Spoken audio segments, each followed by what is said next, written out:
Depuis le 10 février dernier, l'attention de tous est portée sur Pierre Palmade.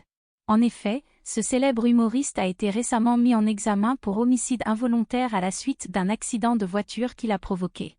Cet incident a causé des blessures graves au conducteur et aux 2 passagers du véhicule percuté. Il a été établi que l'artiste était sous l'emprise de stupéfiants au moment des faits. Depuis lors, Pierre Palmade a été interrogé par les enquêteurs chargés de l'affaire.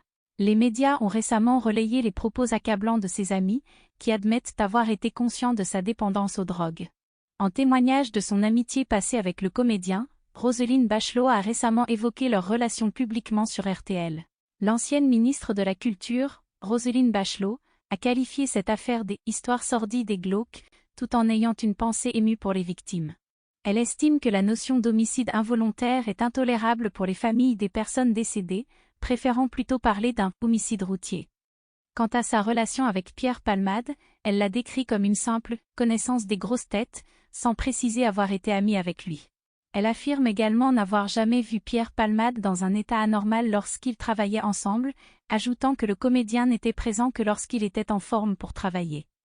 Malgré le peu de personnes ayant pris la défense de Pierre Palmade, son ami François Rollin a tenu à tempérer certaines déclarations accusatrices. Selon lui, le comédien tente depuis longtemps de sortir de sa dépendance aux drogues, mais peine à s'en sortir.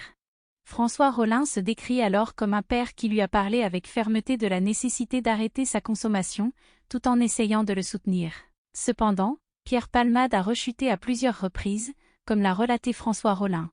Malgré ces nuances, il est indéniable que l'accident causé par Pierre Palmade a eu des conséquences tragiques.